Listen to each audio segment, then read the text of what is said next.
Welcome to Ooma Office.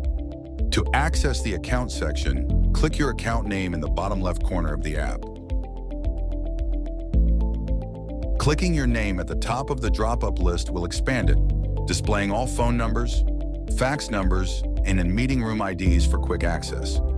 Each entry includes a copy button. For meeting rooms, you can either copy the link or start a meeting directly from this menu. The toggle switches below let you disable calls for this device and pause push notifications.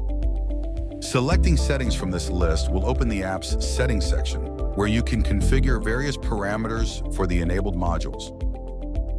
Clicking Help will open the Help widget, where you can find all the essential information about the app and its modules.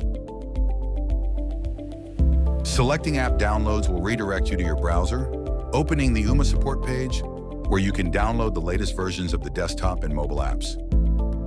Clicking Admin Portal will redirect you to the Ooma Office Admin Portal, where you can configure account settings if you have administrative rights. And finally, selecting the Log Out option will sign you out of the Ooma Office desktop app. Thanks for watching.